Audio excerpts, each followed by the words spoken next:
We're gonna take up a new topic, which is Newton's law of motion. May tanong pa ba sa projectile? Robert, natapos na ba natin projectile? Ha? Yes po, sir. Natapos po. Okay naman. So, yun din lang naman yung tanong. All you have to do is to gather all the formula, no? Tapos alamin kung ano yung necessary na formula appropriate para sa problem, no? So, umiikot lang naman yun sa acceleration due to gravity, sa time, horizontal distance, vertical distance, sa initial velocity at final velocity, yung maximum na vertical distance, no, yung sa gitna, and then yung maximum na horizontal distance na pagdadrapan ng projectile na stuff is yung range, no, yung pinakamahabang distance niya, r yun. Yung pinakamahabang vertical distance ay h, no? So doon lang naman yun. And then para masanay kayo, practice na lang ng practice. Is someone recording Bert, nakapag-instruct na may mag-record para kasi yung mga record naman po. Meron naman Kasi yung mga record pinapasa ko yun sa ibang klase na para maaral nila na advance, no? Kasi kumisan may mga may mga unforeseen occurrences, no? May mga holiday, may mga ganito. Kumisan hindi makapag-lecture kumisan maganda na i-video natin para makinabang agad yung iba, no? May mga kumisan may mga hindi maka-attend, may sakit, may ganito kung ano-ano. So at least makaalam nila yung discussion natin, no? And then pakiusap lang yung format ay MP4 kasi kumisan hindi mabasa pag nilalagay ko sa channel kasi para mabilis. Nilalagay ko sa channel natin sa YouTube. Hindi mabasa MKV. Ano ba yung MKV na yun? MKV format. Wag ganun, no? Yung lang, MP4 tsaka yung AVI, no? Audio video, yung pinakamadali, no? So right now, we're going to start with a new topic, and our topic is Newton's law of motion. Particularly, we are going to delve, or we're going to focus doon sa second law, no? Kasi ito yung pinakamaraming pinagagamitan ng law ni Newton. Okay? Wag kayong don't be mistaken, no? Hindi lang naman si Newton ang nag-aaral ng motion. Siya yung pinaka-popular or pinakasikat, no? Meron diyang mga personalidad. No? Kilala niyo ba 'to si Lagrange? No, I think first French siya, no? Lagrange. So sa mga motion, sa mga dynamics, whether static or dynamics, inaaral din ni Lagrange, no? But Lagrange is talking more of energy, no? Si Lagrange ay energy, samantalang si Newton is more of the force, no? So yun ang pagkakaiba. Meron ding German class si ang pangalan nun? Leibniz ba 'yon? No? Let me see para lang total nag-aaral din naman na tayo, no? Di ko alam kung si Leibniz. Nakikita niyo ba yung screen? Robert, nakikita mo yung screen? Nakikita ba? Opo, sir, kita. So, si Leibniz ba yun? Was a German polymath active as a mathematician, philosopher, scientist, and diplomat who invented calculus. Tingnan mo tong taon to. Siya rin pala yung nag-invent ng calculus na nagpapahirap sa atin. Pero kung mag-aaral siya ng dynamic, tingnan natin, no? Kasi si Newton lang ang sikat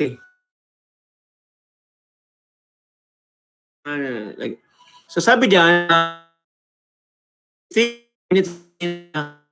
last it's not different fields, and because such people became less common during the Industrial Revolution and spread in the specialized labor after that. He's prominent figure in the history of philosophy, mathematics, works on philosophy. Ang gusto kong malaman yung sa physics, no, technology, and anticipated probability. Ang dami namang alam nitong taon to, medicine, psychology, computer science, no? Ano ang contribution nito? Calculus eh. Ito, no? Ideas of differential integral calculus independently of Isaac Newton. So ito si Isaac Newton, may kinalaman dito sa calculus, no? Masyadong matatalino yung mga tao noon. Kasi wala pang cellphone, tsaka TikTok, FB, no? Ayun, masyado ng puro ano yun eh.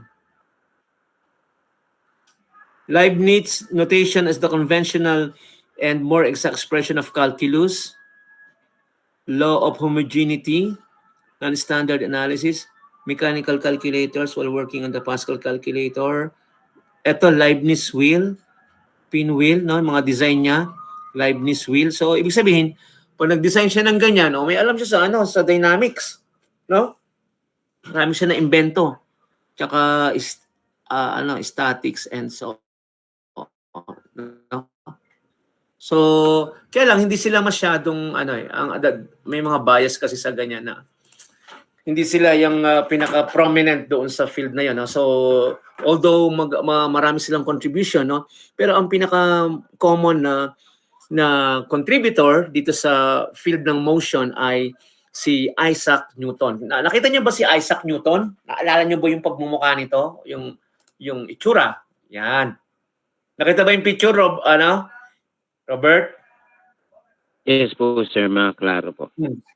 So, si Isaac Newton ay English polymath. Ano yung polymath? Poly means what? Poly. Many, no? So, maraming alam to na math. Calculus, statistics, kung ano-ano pang mga mathematics dyan, no? So, tingnan natin yung background ni Isaac Newton kung bakit tayo pinapahirapan ito. So, si Isaac Newton, ang tagal na pala, no? 1642, December 25, Pasko pa. And then, namatay siya ng 1726 or 1727, no? Whichever is correct. Ang taong to ay polymath, iba't ibang math ang alam. Ano pa? Mathematician, physicist, astronomer. Wala pang telescope nun, pero astronomer na siya. Alchemist, mga chemicals. Theology, it has to do with the study about what? God, no, Lord, religion, and whatever, no? Who was described this time as natural philosopher. He was a key figure in the scientific revolution and the enlightenment that followed. His pioneering book, ito yung pinakasikat niya na libro, yung Principia, Philosophy Natural Principia Mathematica. And that is Latin, no? Sa English, Mathematical Principles of Natural Philosophy. Nag-publish siya ng libro noong 1687, consolidated many previous results and established classical mechanics. O yan, no? Ba? So pag pinag-usapan yung mechanics and dynamics is part of mechanics, di ba? So sa mechanics, may statics tsaka dynamics. So Newton, sikat yan. Also made seminal contributions to optics. Ano yung optics? Tungkol saan yung optics class? Study about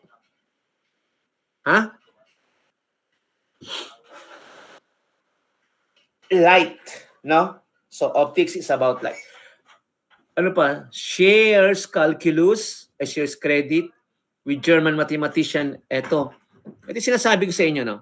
Si Gottfried Wilhelm Leibniz for developing infinitesimal calculus, no? So pag inaral yung calculus, siyempre one of the applications ng calculus ay yung mga motion, no? Statics, dynamics, mechanics, no? He developed calculus years before Leibniz. Nauna pa siya kay Leibniz. Okay? Ngayon, so alam niyo na hindi lang si Newton ang nag-aaral ng mga motion. Sabi ko sa inyo, ang prominent ay si Newton. Pero contemporary, nakasabayan niya si Leibniz. Isa pa na nag-aral ng mga motion ay si Lagrange, no? So huwag kayong masyadong bias na puro kayo Newton. Maraming nag-aaral din na ganyan nung unang panahon, no? Kaya lang siguro yung mga literature and yung mga pagtuturo na-concentrate masyado kay Newton, no? So yung libro ni Newton, ang tawag ay Principia. Ayun, no? Principia. Shortcut yan. Pero the whole book is Philosophiae Naturalis Principia Mathematica. And that is a Latin. So Newton formulated the law of motion. Kaya inaaral natin ngayon. Imagine, 1642 pa pinanganak tong taon to at namatay siya ng 1727. Ngayon ay 2024. No? Siya doon ng matagal na panahon at siya maraming alam. Wala pa namang computer at cellphone noon. Pero ganito siya kagaling, ganun siya katalino, no, wala pang mga mga telescope, mga kung ano-ano pang mga computer, no. Pero no, pati yung naaral nila yung mga celestial bodies, no, yung mga planeta, no. Tapos ano pa yung law of motion, universal gravitation, no. Kaya pa nagko-compute tayo ng mga distance at forces ng mga celestial bodies. Ito, yung batas ni Newton din ang dominant, no. And it was preceded by the theory of relativity. Siyempre, nung dumating na si Einstein, another, naman, no? Kasi si Einstein, bago-bago lang 1904, di ba? 1930s, no? Panahon ni Hitler. Oh, eto naman si Newton, lumang tao na to no? So may mga development din sa studies. Ngayon, eto pa. Newton used this mathematical description of gravity, no? Pagtungkol sa gravity, naalala natin na si Newton ay nasa ilalim ng puno. Tapos nabagsakan daw ng mansanas kaya na-derive niya yung mga formula, no? And then si Kepler, si Johannes, is another German. Johannes Kepler ay sikat doon sa law of planetary motion, di ba? Sa anatomy, astronomy, no? Account of tides. No? Inaaral pati yung mga wave ng mga tubig, kung ano yung mga energy niyan at forces. Trajectory of comets. Tingnan mo tong tao na to. Pati yung mga trajectory o path ng mga planeta, mga comets, meteors. The precession of the equinox. Ito hindi ko na to alam. Equinox has to do with the date, no? Yung date ng spring equinox, kung ilan yung buwan na maaraw, ilan yung buwan na taglamig o tagyelo, no? That has to do with equinox, and that has to do with the motion of the sun and the moon, no? May kinalaman yan sa ikot ng buwan. Tingnan nyo, naaaral pa nila yon, no? The other phenomenon eradicating doubt about solar systems, heliocentricity, no? Ito pa, he demonstrated that the motion of objects, ito nga, motion of objects, di ba? Dynamics yun, basta motion, and celestial bodies, ibig sabihin, yung mga planeta na to, no? Could be accounted for by the same principles. Newton's inference, the Earth is an oblate spheroid. Ito na, spheroid, ano ba yan? Sphere, no? So, spheroid, no, pag solid na sphere, was later confirmed by the geodetic measurements of Maupertuis, Lacondamin, of Newtonian mechanics, no? So, naaral ni Newton yan, yung mga forces, tsaka yung mga motion sa tinatawag na kalawakan, no, sa Milky Way natin, sa galaxy natin, no, mula sa sun, sa mga Mercury, Venus, Earth, Mars, pati mga buwan na alala niya, no. So, ibig sabihin, kahit na namatay na si Newton, hanggang ngayon, inaaral natin yung mga contribution, no. So, pag tayo namatay, ano kaya ang iiwan natin sa lupa? Maaalala kaya tayo ng mga tao? Depende, no? So, baka nanay lang ang makakaalaala, tsaka mga jowa natin, no? Kamag-anak, kasi wala tayong ambag masyado sa lipunan. Pero si Newton, dahil matalino, ang dami niyang nalaman, mga formula, mga contribution. Okay? So, ngayon, bakit natin na naaral to? Kasi may kinalaman si Newton sa motion, and our topic is dynamics. Dynamics has to do with the motion of the particles or the bodies. Okay? So, ano ba itong ginawa ni Newton? Ilang law ang nabuo sa pag-aaral ni Newton? Ilang law? Robert, ilang law yung kay Newton? 3 po, sir. 3. Yan, di ba? So, 3. Pag-usapan natin yon, no? Bago tayo mag-dwell dito sa ano. Ang next na tanong ay, ano-ano ba ang mga batas na ni Newton tungkol sa law of motion? Ano yon? Siyempre, may bilang, di ba? 3 eh. So, first law, second law, and third law, no? So, nag-aaral tayo dito Di tayo masyadong, ayokong magkabisa kayo, no? I want you to understand and appreciate what this guy is doing or has been doing and has done, no? Ngayon, tatanungin kita, no? Dahil nag-aral ka ng elementary or high school, ngayon college ka na sa PUP, no? Law of motion. Huwag natin munang pakialaman to si Leibniz tsaka si Lagrange. Ang tanong ko, ano ba yung first law? Saan may kaugnayan? Tagalog na lang. Huwag na lang English, tapos babasahin mo lang sa Google. Wag na yun. Ano ang naintindihan sa first law ni Newton? Ano ang naaalala sa first law ni Newton?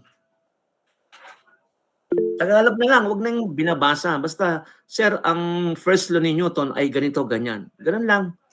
Wag na yung babasahin mo pa sa Google o sa ChatGPT. Yeah. Sariling wika na lang, no? Ano yung tungkol sa first law? Law of ano yung pinaka shortcut ng first law? Law of inertia. Yun, thank you. Ang first law, the first law is dealing with law of inertia. O ano naman tong inertia? Diba? So yun yung susunod na tanong eh. Paano mo ipapaliwanag ang inertia? Saan nakabase ang inertia? Anong quantity sa science? Ito ba ay nakabase sa bilis, speed?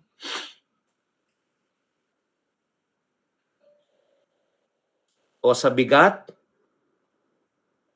Sa lakas ng ilaw or illuminance, di ba? Or kandela? Nakabase din ba ito sa temperatura? Saan nakabase ang inertia?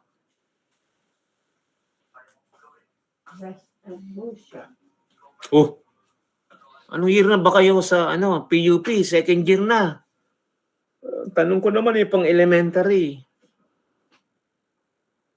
Pang high school lang tanong hindi masagot ng second year engineering ng PUP. Tama ba yan? Saan nakabase ang inertia? Sa motion po, sa gravity. Yes. Motion, hindi po na. Yung motion, siyempre, sa na yon. Pag motion kasi, gumagalaw na yon. Wala pang gumagalaw sa first law. Kaya nga law of inertia Naintindihan nyo ba tong law of inertia? First law lang, hindi nyo pa masabi pala, no? Ano sabi ni Newton sa kanyang first law? A body, yung isa daw na particle, body, pwedeng kahon, pwedeng lamesa, pwedeng tao, that is at rest. Anong rest? Hindi gumagalaw. Will remain at rest unless there is an external force. Unless, maliban, may external force po, sir. Acted upon. Very good, very good, very good. Upon by external force. Di ba? So dapat iniintindi yung mga tinuturo ng mga teacher, no? Hindi lang yung akala nyo yung pag-aaral is tinatapos lang yung pagtuturo, no? Tapos na, no? Ang sinasabi ni Newton sa ating wika, na lang Tagalog na lang tayo, mahirap pang mag-English Basta naintindihan. Yung isang bagay daw na nandyan nakalapag or nakatayo, naman, will remain at rest hanggat hindi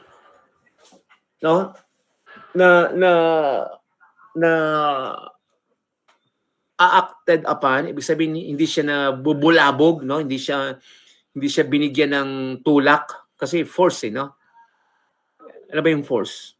Push or a pull or pwede rin namang rotational, no? Halimbawa, buhawi, cyclone, o pwedeng paikutin yan yung bahay, yung bato, yung box, no? So hindi lahat ng force ay linear, no? Yun ang sinasabi ko. Hindi lahat ng force ay linear, no? Pwedeng curvilinear, pwedeng rotational, pwedeng twist, no? Parang torsion.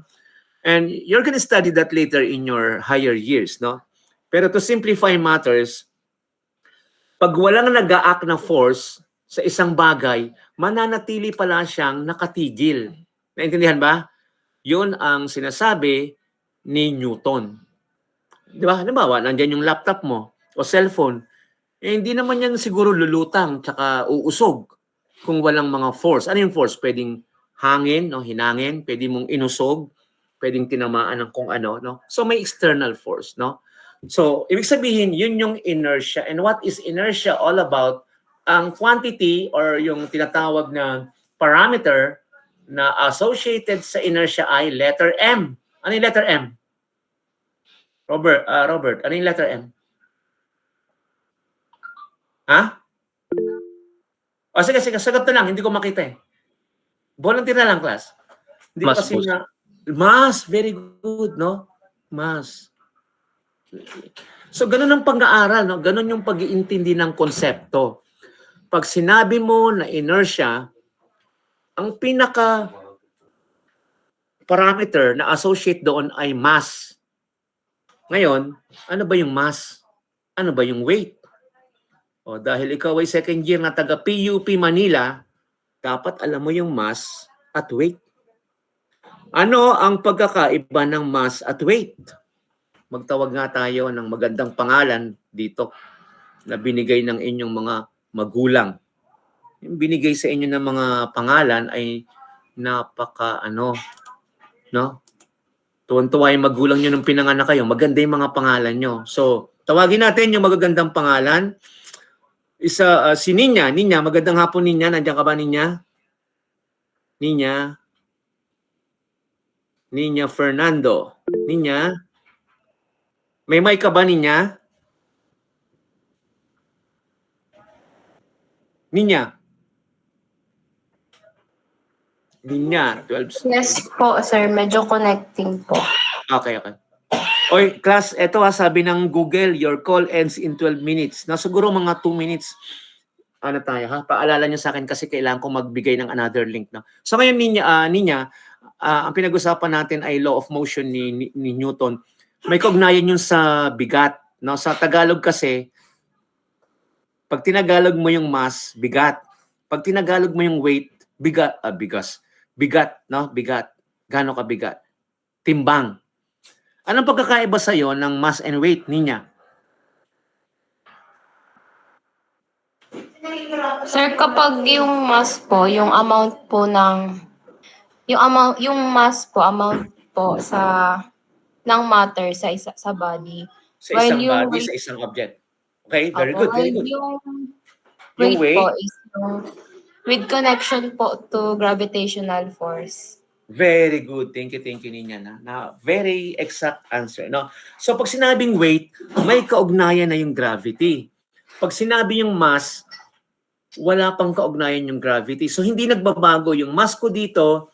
Pumunta naman ako sa Mindanao or sa Germany or sa buwan, no? Sa Antarctica, no? Sa buwan or sa kung saan man ka man makarating, sa langit, sa purgatorio, impyerno, kahit saan ka makarating, hindi nagbabago yung mass. Tatandaan niya, no? Because that is the amount of matter in an object. Kung ano lang yung parang timbang ng mga molecules ng mga atoms, yun lang yun. Okay? Hindi nagbabago yun. Ngayon, yung weight, nagbabago na kasi may kaugnayan na yon sa gravity. No? Ano ba yung gravity? Ano ba yung gravity? Ano ba yung gravity? Yung gravity niya? Ha? Or anybody, ano ba yung gravity? Oh, second year na, hindi pa kayang ipaliwanag yung gravity. Paano ba yan? Gravity po, sir, is gravitational force of the Earth po, which is 9.8 meters per Force second. is center. So tayo ng Earth. Di ba? Kasi lupa tayo.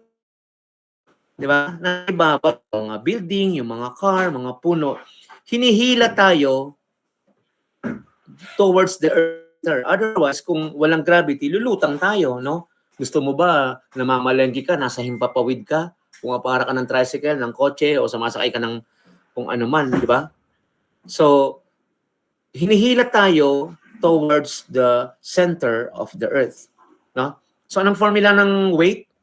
Weight is mass times gravity. Okay? So, if you want to get the weight of any object, mass times gravity, and gravity here is value with respect to acceleration, no? Acceleration due to gravity yan. So, meron tayong constant na 9.81 meter per second square or 32.2, no? Ano yun? Feet per second square because it is an acceleration, no? Okay? So, ganun yun. Ngayon, there are times wherein sa pagko-compute sa engineering, no, may mga strict na kailangan mong gamitin ay mass lang, and then there are other times na kailangan gamitin mo ay gravity. Pero in other cases, para siyang interchangeable. No? You can interchange. Yun ang sinasabi ko. No? So balik tayo sa first law. Dahil ang bagay ay may bigat, no? Halimbawa, yung box na to, may weight yan or mass, no? Hindi to gagalaw kung wala daw external force. Halimbawa, malakas na hangin or tinulak, sinipa, no, tinadyak or whatever, no? So it will remain at rest, no? So the body will remain at rest unless acted upon by external force. Na halimbawa, yung mga building, yung mga ano, no, hindi yan gagalaw kung walang hangin, kung walang tsunami, kung walang alon, ganun lang 'yon. Okay? So from the word inertia, inert, no, inert means ano yung parang non-reactive, no, lazy, inert, no? So mass 'yon, no?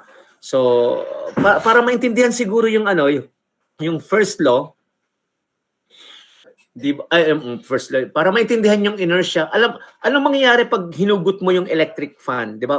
Di ba? Turn on mo yung electric fan. Na-imagine ba? Pinaikot mo yung electric fan, you turn on, nilagay mo 1 2 3. Tapos nung pinatay mo yung electric fan, pinindot mo yung off. Na ano ba agad? Huminto ba agad? Huminto ba agad yung blade ng electric fan? Yes or no? Hindi po. Sige, sagot na lang. No po, sir. Hindi. Bakit hindi makahinto? Bakit hindi makahinto yung blade ng electric fan? Na abruptly hinto. Because of Inertia. inertia. Yun ang paliwanag doon. Dahil sa inertia, no, inertial mass, iikot yun. Iikot pa yun, no? Iikot yun kasi bearing, no? Yung motor kasi may bearing yan, and then freely nagro-rotate yan, no, ng rotational. So unless na lang yung motor ay may dynamic braking na pagpindot mo is hinto, no, katulad sa mga LRT tsaka sa mga iba pang mga DC, halimbawa DC motors, no, magi-inject ka ng mga DC current doon. Hinto agad 'yon, no. Pero yung ordinary na synchronous motors lang na ganyan, pag hininto mo yan, iikot pa rin kasi because of inertia, no, merong mass kasi yan, may bigat 'yon na tuloy-tuloy, no, hanggang mawala ng puwersa, no, babagal ng pabagal, no. So yun ang iintindi natin sa inertia, okay? Bago natin dakuan yung second law, punta muna tayo sa third law kasi yung second law ang pinaka-comprehensive, no, sa pagtuturo ko or sa mga subject na hinawakan ko. Yung second law ang medyo comprehensive, no? And the first law and third law is just like parang na sasama na lang din sa ano, no, sa mga calculations. So ngayon, dakuan natin tong third law. Ano ba yung third law? Law of, kung ito ay law of inertia, ang third law ay ano? Law of Action and reaction. yun, action and reaction. Ang sabi ni Newton, for every action, no, there is equal and meron siyang sinabi, opposite, no? May karampatang ano sa kabilang side. There is equal and opposite reaction. For example, dito na tayo, balik tayo dito sa first law, no? Ano kaya yung mga force na nag-act dito sa box na to? Ano ba, may box ka galing Shopee. Ano yung mga pwersa rito sa ngayon? May pwersa ba dyan? O wala? May action ba dyan? May pwersa ba dyan, class? Sa box? Box na balikbayan box? Meron, wala? Meron po. O ano yon? Hinihila ng gravity. Kanyang bigat? Yes. Oo, tama, no? So, yung bigat niya, yun yung force niya ngayon. Kasi kung walang bigat yan, edi hinangin na yan, no? O kung saan-saan na napunta yan, no? So, ang sinasabi natin dyan, sa ngayon, ay meron siyang force, no? So, ayun. Kung force ay weight, so weight is mass times gravity, you have to, yung measure yung mass. Tama? Kiluhin mo yan, no? Ganito. Tapos yung multiply mo sa gravity, di ba? Pero, alam nyo ba, hindi nyo nakikita, meron siyang pwersa na lumalaban. Di ba? Meron siyang pwersa na lumalaban. Ano yun? Eto. No? Kasi kung hindi siya, alam mo, kung hindi siya the same amount of force ang nagre-react, di ba? Kasi kung walang nagre-react diyan, di yung box mo nag-indent na, no? Na kumbaga na parang nauka na, no? Sobrang bigat ba 'yan? Sobrang bigat ng box tapos nauka. No, na-indent, nagkaroon ng indentation. Ibig sabihin, kaya ng sahig, kaya ng semento, kaya ng table na anuhin yan. So the same amount of force ang lumawa. Pag ito yung 5 kilos, merong 5 kilos din na kumukontra. Tama? So kung sa first law, di ba? F equals negative, no? May negative dito kasi may yung direction na yung negative dito is just the direction. Ibig sabihin, yung F dito ay yung direction, no? Ibig sabihin balance sila. Pag sinabing F, yung direction lang opposite, no? Okay. Kasi dapat yung F dito, yung F na weight tsaka yung normal, no, normal force dito should have equilibrium, no, or ibig sabihin na it should have a summation of force na zero, no? O sabihin ko F ng weight, no, yung minus same kasi yun eh. Minus the absolute value of F dito na normal, dapat zero. Kasi siya ay nasa estado na tinatawag na ano yan? Letter E? Equilibrium, no? So yung body na at rest, ang tawag doon ay it is in the state of equilibrium. So pag gumalaw na yon, hindi na siya equilibrium, no? Kasi nag-move na siya sa left, sa right, sa kanan, sa taas, sa gilid, no? So as long as yung body or particle ay hindi gumagalaw, ang tawag diyan ay equilibrium state. Ibig sabihin, balance lahat ng forces. Kung hinipan siya ng hangin, meron siyang yung force na nagre-resist. Okay? So, yun ang paliwanag doon sa pangatlong law ni Newton, no? For every action, there is equal and opposite reaction. No? Action and reaction. Okay? So, okay na tayo dyan sa first law, tsaka sa third law.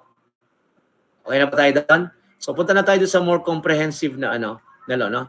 So, first law is law of inertia, equilibrium state, yun ang tatandaan. The third law has to do with action and reaction. Yun ang tatandaan. Okay? So, punta na tayo dito sa sa comprehensive na law, no? Second law of Newton. Ano yung second law ni Newton? Ha? So kung hindi mo ba ipaliwanag yung second law ni Newton, sabihin man lang sa akin yung formula. Ano sinasabi ni Newton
afternoon, no? Sabi ko sabihin eh.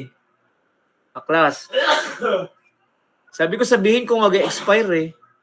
Grabe, ang dami ko pa sinasabi, paliwanag akong paliwanag para akong ano doon, no? Mag-isa lang ako nagkasalita. Oh, bakit Nalimutan 27 ko pala? nakikinig po. O nga, sana nag-alarm, no? Bert, sunod mag-alarm. Sir, sabihin mo, 2 minutes na lang, ganun. Sir, pasensya na po. Okay Nakikinig lang. po. Sige, sige. So, hintayin natin yung iba kasi ayoko yung nagpapaliwanag tapos may pasok ng pasok. Di ba? Babalik na naman ako diyan sa ating, sa ating link, no? Gusto ko pa nagpapaliwanag sa PowerPoint tuloy-tuloy. Kasi, ikaw na mag-accept. Ikaw pala na nakakontrol, no? Bert? Yes po, sir. Ako naman po nagkakontrol. Sige, sige. So, ituloy ko na para ma-utilize natin yung oras, ha? Let them come in.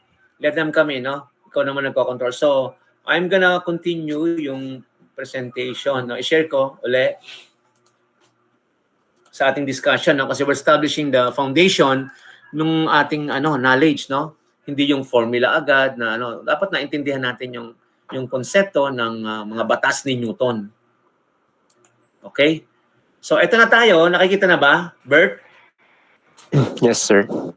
So, we're done with the first law and that has to do with the law of inertia. So, ang pinaka importante na parameter doon ay mass, no? So, it has to do with the mass, yung bigat, no, ng matter. Na-take up na rin natin yung third law of motion and it has to do with the action and reaction thing, no? Pag may action, may reaction, no?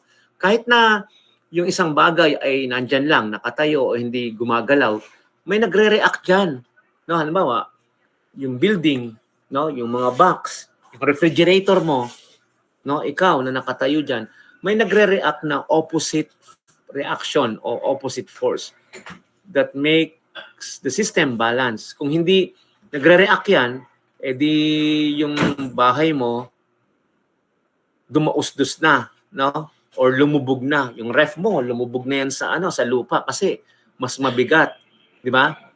So, ibig sabihin, bumabalanse yung force doon sa kabilang side, the other side, and it is exerting same magnitude or quantity.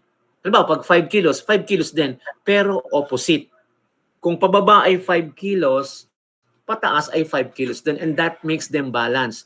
The summation of forces is 0. That means equilibrium. Kasi pag hindi nag-balance yung puwersa na tinatanggap ng isang bagay o ng tao, ng lamesa or ng atom, o magkakaroon ng motion, di ba? Magkakaroon ng galaw, ng movement. So ang assumption natin laging equilibrium. Ano equilibrium? Equilibrium is the state of balance. Ibig sabihin, lahat ng puwersa ay balance, kaya ganun siya. Okay? Yun ang ating elementary definition, no? And it could be explained later ng more deep, no, pag nag-aral na tayo ng mga motion and so on. So, ngayon, dako na tayo sa second law of Newton kasi nakuha na natin yung first law and third law, no? Ano naman yung second law of Newton? Kung hindi mo kayang ipaliwanag sa words, ipaliwanag mo na lang sa formula. Ano ang formula ng second law ni Newton? Anybody? Volunteer? O sige, sir. Hindi kita nakikita pero sige. Volunteer lang. Magsabi na lang. Force equals to mass times acceleration po. Yun. No?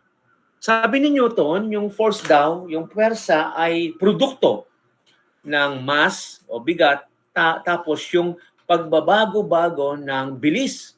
Kasi the rate of change of velocity is acceleration, no? Pag nagbago-bago yung velocity mo, ang tawag doon ay acceleration. Pag constant yung velocity mo, may acceleration ba? Meron o wala? Wala po. Pag hindi nagbabago yung velocity mo, halimbawa, you are riding your car, no? Sabi mo, mabilis ka magpaandar, no? 100 km per hour. Di ba? So kung 100 km per hour yan, for example, nasa Laguna ako ngayon, I drive a car, no? For example, hypothetically, I have a car, di ba? meron akong car, kahit simple, kahit motor, whatever, as long as transport, ano yan. Nag-drive ako towards Manila and I maintain my speed at 100 km per hour. Meron ba akong acceleration? Meron o wala? Wala po, sir. Wala. Bakit? Kasi nag-umpisa yan lahat sa distance, di ba? We regard as distance, di ba? Traveled. Or sabihin mo na, X o Y. Di ba? Basta variable yan. No? Alam nyo ba, pag kinuha mo yung first derivative ng distance, no? Bawa, X. Lahat yan, distance. No? Anong mga, ano mo? Ano ang derivative ng displacement?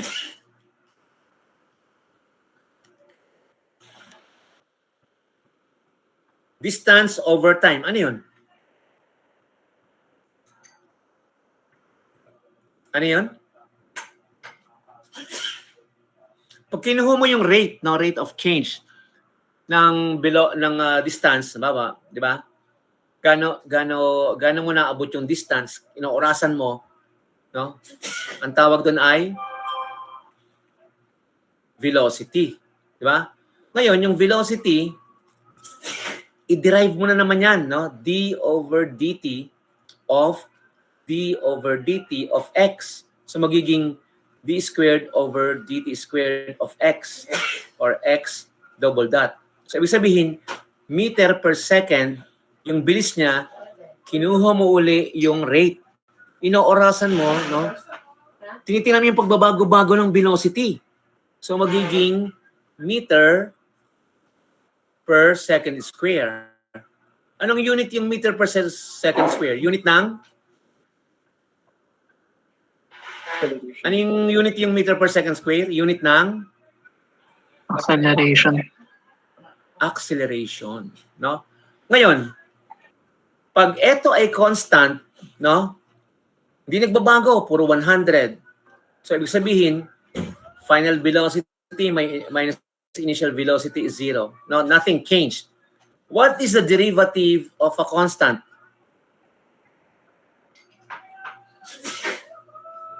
Anong derivative ng constant? 0. 0. So, pag hindi nagbabago yung speed mo or velocity, wala kang acceleration. No, maliwanag. Ganun ang pag-iisip ha. Hindi lang lumilipas yung nagkukwento yung yung teacher, tas walang nare-retain sa isip, no? So pag kinuha mo yung rate of change ng bilis, no? Bumibilis ba yan? Bumabagal? Merong acceleration. Pero kung constant lang, bawa 2 meter per second na constant or 3 pa or 5, no? So pag constant yan, walang pagbabago. Kung walang pagbabago ang bilis, wala kang acceleration. The derivative of a constant is 0. So, pag hindi ka nagbabago ng speed mo, wala kang acceleration. Okay? Ngayon, nilinaw lang natin. Now, sabi ni Newton, ito ang force, no? Ang puwersa daw ay proportional sa acceleration at the same direction. Kung ang direction ng force ay pakanan, yung puwersa ay pakanan, no? Kung pakaliwa, pakaliwa. Kung pataas, pataas. Maliwanag ba? Proportional. Ibig sabihin, pag nilagyan mo ng force, no? Dinagdagan mo yung force, dadagdag yung acceleration. No? Kasi yung mass constant naman eh. Hindi naman nagbabago yung mass, di ba? Yung bigat mo, yun din. Yung bigat ng kotse mo, yun din. Yung bigat ng lamesa, yung bigat ng earth. Hindi naman nadadagdagan yung mass eh. Di ba? The mass is constant. Ano sinasabi doon? Force is proportional to the acceleration, no? Pag nilagyan mo ng mas maraming puwersa, tinulak mo ng mas malakas, mas lalakas din yung acceleration, mas lalaki yung magnitude at constant mass. So how do you get the acceleration? So acceleration could be force over mass. O paano mo naman kukunin yung yung mass? Or the force over acceleration, no?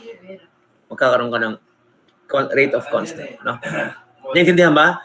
So, ang sinasabi diyan is yung pwersa daw ay nakadepende sa mass at doon sa bilis ng pagbabago ng kanyang bilis, no? Rate of change ng velocity. Pag nagbabago-bago yung velocity, may acceleration yon, no? So, pag bumibilis yun, no, halimbawa, 5 meter per second or 100 meter per second, so i-multiply mo sa mass, lalaki nga yung force, no? So, ganun lang. Okay? So, natalakay natin lahat yan, no? First, second law, and it has to do with the force, no? So, ito yung sinasabi ni Newton, no? So, Newton, may kinalaman siya sa gravity, sa mga force, no? Tsaka mga reaction, and so on. Okay? So, nandito, hindi ko na babasahin kasi pinaliwanag na natin, no? What is the statement of first law? It has all to do with inertia or mass. Okay? What is second law? It has to do with the rate of change of velocity, acceleration, and it has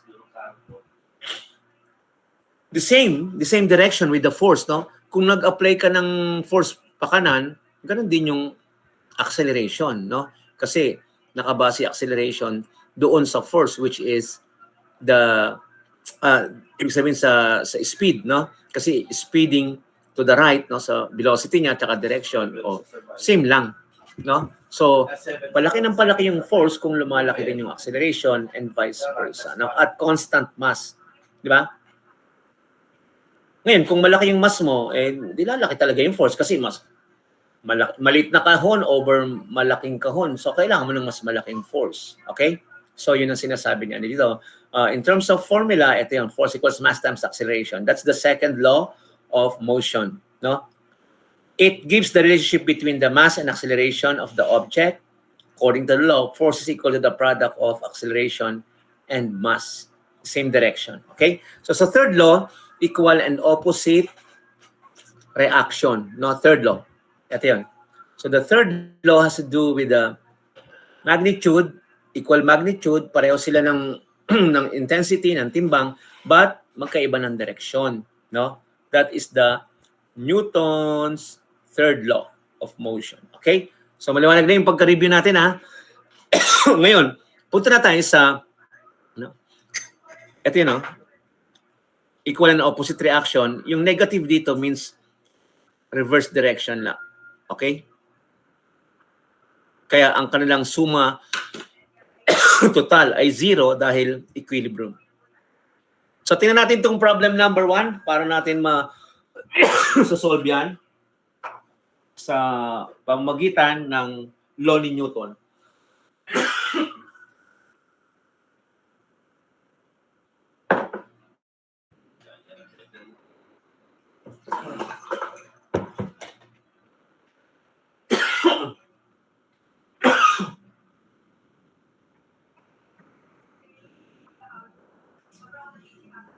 Pakibasa nga yung yung problem number 1. I need a lady student. Si Jem. Jem, nandiyan ka ba, Jem? Pwede Yes po, pakibasa? sir. Sige, pakibasa mo naman. An elevator weighing 15 kilonewtons starts from rest and acquires an upward velocity of 3 meters per second in a distance of 6 meters. If the acceleration is constant, what is the tension in the cable? Yun.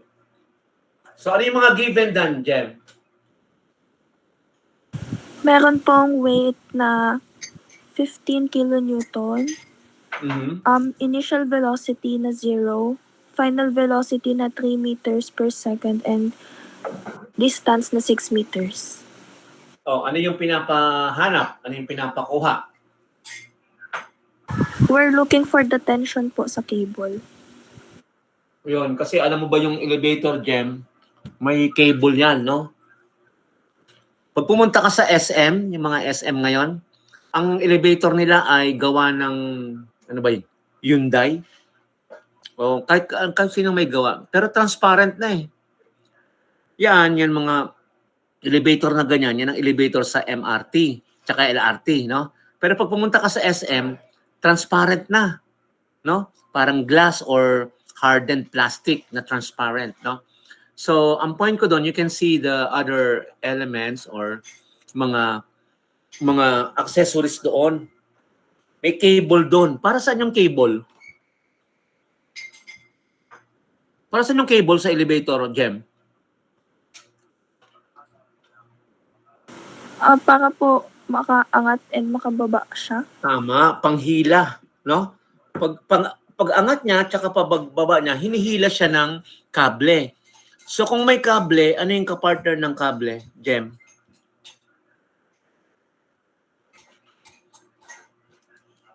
Ano yung kapartner? Paano po ulit yun? Saan dumadaan yung kable? Ano to? Ano tong bilog na to? Ang tawag ito? Yung pulley po. Very good, no? Kasi kayo ay mechanical engineering, dapat alam niyo yung nangyayari sa yan. No? Pulley is one of the basic machine elements ng mechanical engineering. So may pulley dyan, may groove, doon dadaan yung mga cable, steel cable, no? Okay? Yan. So pag ganun siya, up, down, out, up, down. Yung bigat ng elevator, nahihila niya kasi meron siyang tinatawag. Nakikita niyo may mga semesemento rito. Ang tawag niya sa mga semesemento dyan na ano, slabs. Para bumalanse. Ang tawag doon ay, ano?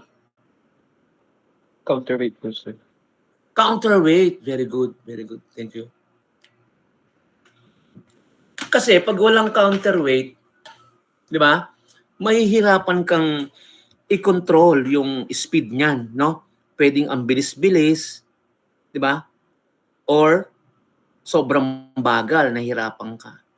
Since balance yan, no, madaling pag pinaandar mo yung motor, because the motor is the one giving the motion, di ba? Iikot yung motor. Mabilis yung ikot ng motor eh. Eh kung elevator yun, ang bilis niya, no? Patakas pa baba, mahilo yung tao.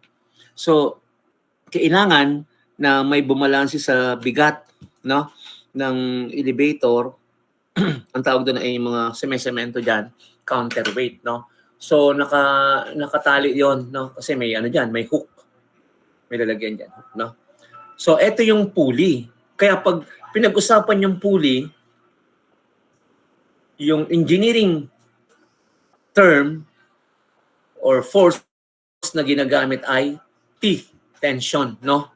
Kasi may pulley.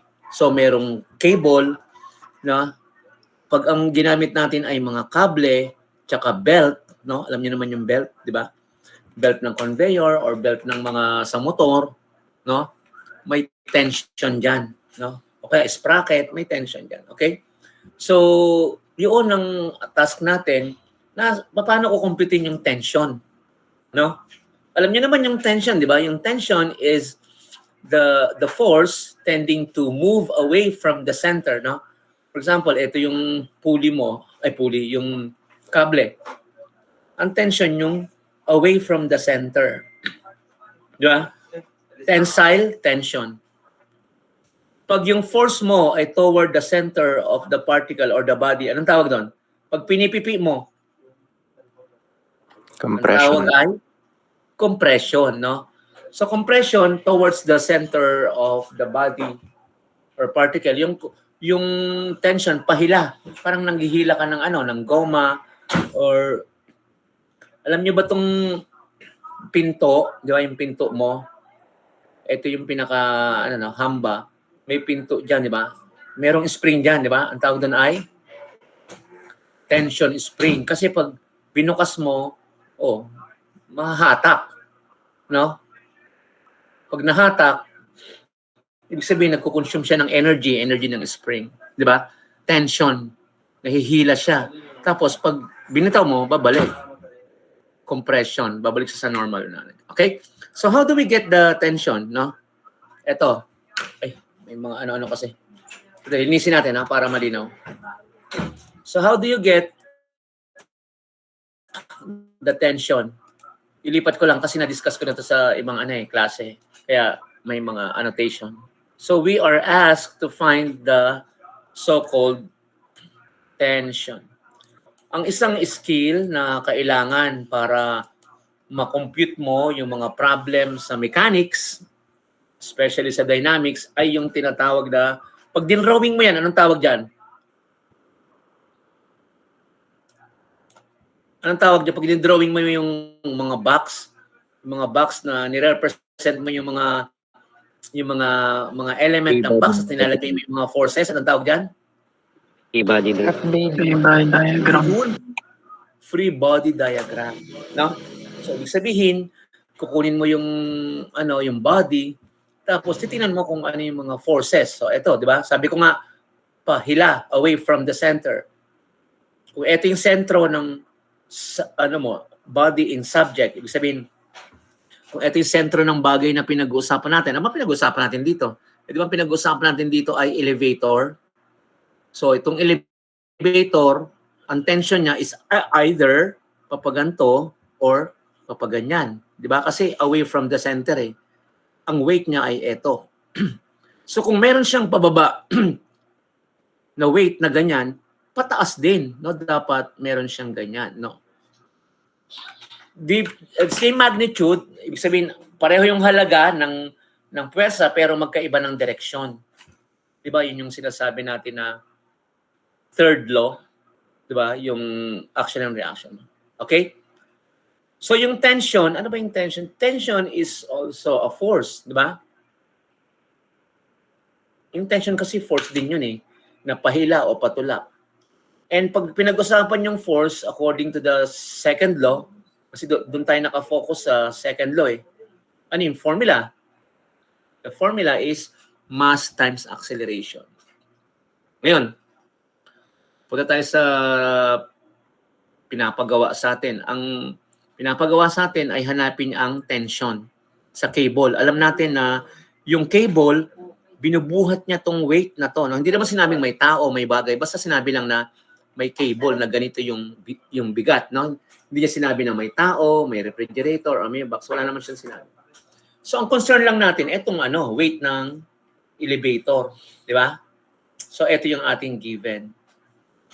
So ngayon, binigyan din tayo ng velocity, final tsaka initial. So when the elevator starts at rest, alam natin na ang initial velocity, pag hindi gumagalaw yung isang bagay, may velocity ba?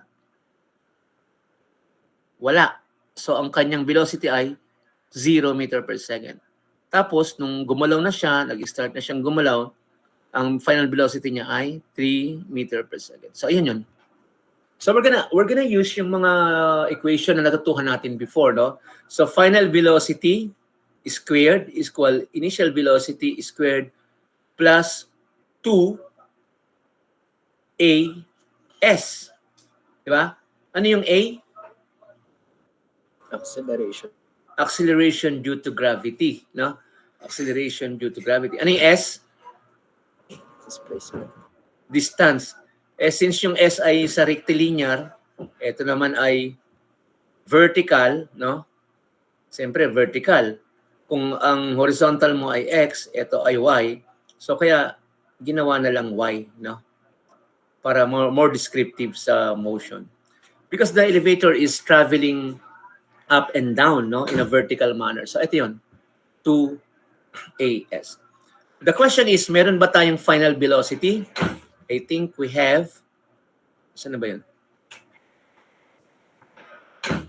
Di ba? Meron tayong final velocity. Ayan o, 3. Meron ba tayong initial? O yan, 0.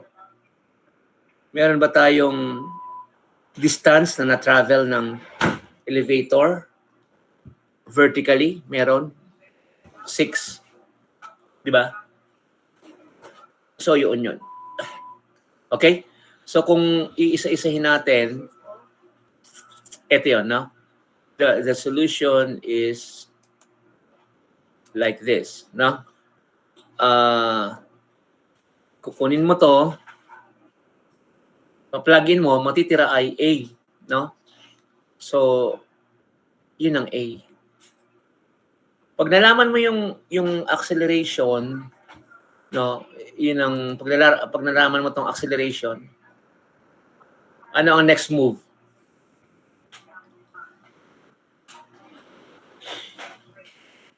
What is the next move?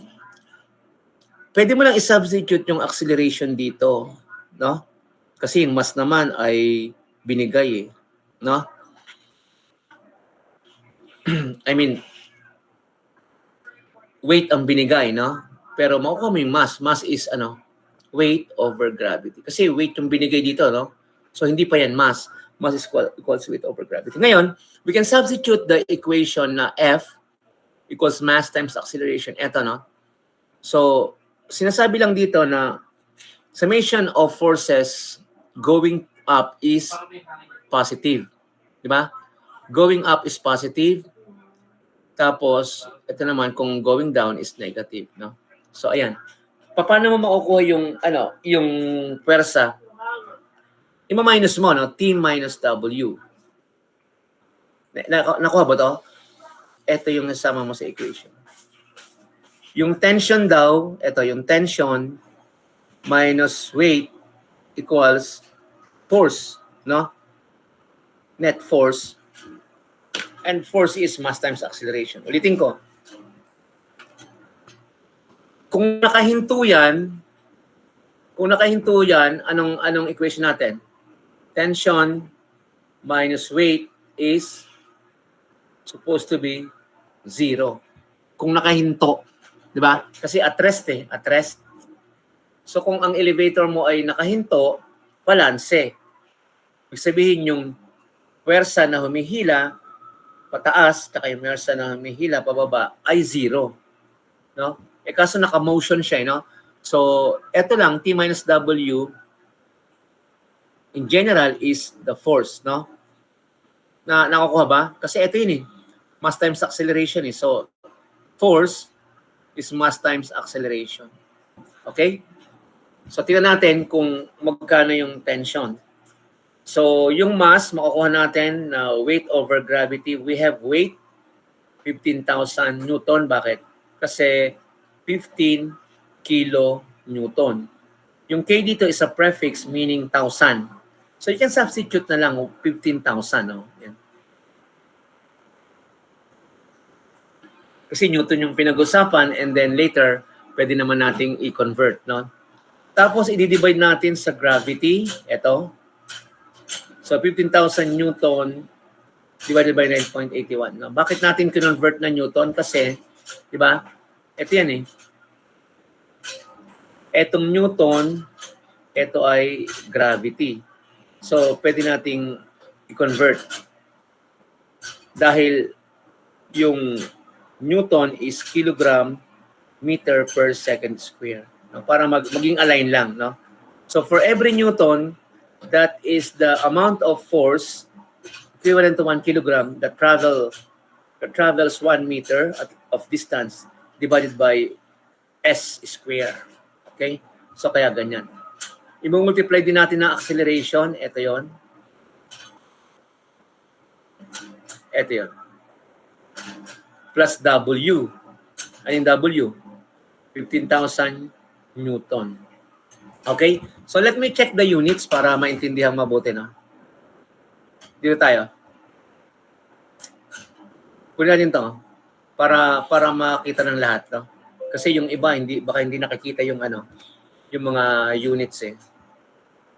Para ma-check natin yung units. So, eto daw, no? Pinapakuha sa atin yung tension. Tension daw minus weight, di ba? Is equals to force. Tama, di ba? Yung pwersa ay tension minus weight. So, pwede na nating sabihin na tension is force plus weight. No? Tama ba? Ngayon, etong force naman ay mass times acceleration. Tama? Plus weight. So, pag kinuha mo to, mass is what? 15,000 Newton. Weight over gravity. Ang acceleration due to gravity ay 9.81 meter per second square. Then, multiply natin sa acceleration na 0.75. Anong unit? Meter per second square.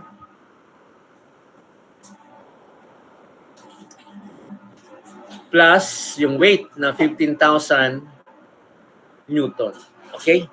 So, paano magiging Newton to?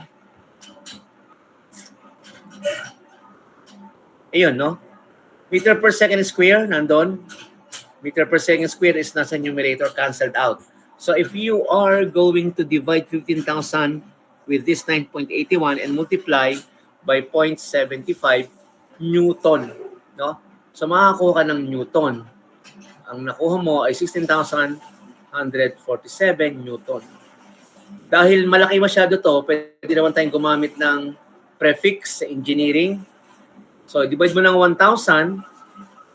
There are 1,000 Newton for every kilonewton. Makakancel yung Newton. And then ito, yung 1,000, para ka lang nag-divide and you are going to move the decimal places to the left, no? 10, 100, 1,000. Yun. So ngayon, 16.147. So cancel na yan, no? Kasi dinivide mo rito, so cancel na rin yun, no? Kilonewton. Yan. 16.147 kilonewton pala yung tension doon sa cable, no? Based on our calculation, no? Kasi nga nag-move yan eh. That means meron siyang kinakaga na tension sa ngayon. So problem number 2, isulat yung given tapos yung required and ano yung mga formula. No, given, required tapos figure. Solution. Wag na yung figure. O kung kaya mong i-drawing yung free body diagram na to, okay lang.